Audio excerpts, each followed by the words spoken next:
இன்றைக்கி ஒரு டிஃப்ரெண்ட்டான டிஷ்ஷு, ஹெல்த்தியான இட்லி பொடி எப்படி செய்யலான்னு பார்க்கலாம். அதுக்கு தேவையானது கருப்பு உளுந்து, ஃப்ளாக்ஸ் சீட்ஸு, அதுக்கப்புறம் கொள்ளு எல்லாமே ஒரு கப்பு ஈக்குவலாக எடுத்துக்கோங்க. தனித்தனியாக நல்லா வறுத்துக்கணும். கொஞ்சம் நேரம் ஆகும் வறுக்கிறதுக்கு. நல்லா கொஞ்சம் படப்படன்னு வெடிச்சதுக்கப்புறம் நல்லா அதை வாயில் போட்டு பார்த்தா நறுக்குன்னு நல்லா கிறிஸ்பியாக இருக்கணும். அந்த மாதிரி வர வரைக்கும் நல்லா தனித்தனியாக வறுத்து ஆற வச்சுக்கோங்க. கொள்ளு கூடயே கொஞ்சம் கட்டி பெருங்காயத்தை போட்டுக்கிட்டு அது கொஞ்சம் டைஜஷனுக்கு நல்லாயிருக்கும். ஸோ கட்டி பெருங்காயத்தை போட்டு வறுத்துக்கலாம். அதுக்கப்புறம் மல்லி கொஞ்சம் வாசனைக்கும் சரி டைஜஷனுக்கும் சரி நல்லாயிருக்கும்.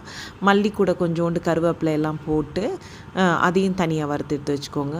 அதுக்கப்புறம் பூண்டு, வரமிளகா, அதையும் பூண்டு கொஞ்சம் நல்லா வறுத்ததுக்கப்புறம் வரமிளகாய் அதில் போட்டு நல்லா வரமிளகா கொஞ்சம் காரம் தூக்கலாகவே போடுங்க. ஏன்னா இது எல்லாமே காரத்தை கம்மி பண்ணும். ஸோ கொஞ்சம் வரமிளகா தூக்கலாகவே போட்டு நல்லா வறுத்து தனித்தனியாக ஆற வச்சிடணும். ஆற வச்சுட்டு எல்லாமே தனித்தனியாக தான் எப்படி தனித்தனியாக வறுத்தீங்களோ தனித்தனியாக அதே மாதிரி மிக்சியில் போட்டு நம்ம எடுத்து வச்சிடணும்.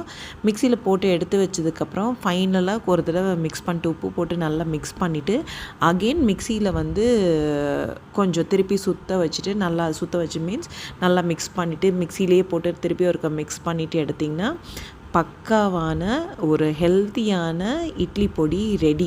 கொஞ்சம் கூட யாருமே கண்டுபிடிக்க மாட்டாங்க இதில் ஃப்ளாக்ஸ் சீட்ஸ் இருக்குது, இல்லை இதில் கருப்பு உளுந்து போட்டிருக்கீங்க, இல்லை கொள்ளு போட்டிருக்கீங்கலாம் தெரியாது. இட்லி பொடி மாதிரியே இருக்கும். டிப்பிக்கலாக இட்லி பொடி மாதிரியே இருக்கும். ரொம்ப டேஸ்ட்டு, நல்ல ஃபைபர் இருக்குது. கெட்ட கொலஸ்ட்ராலை குறைச்சிரும்.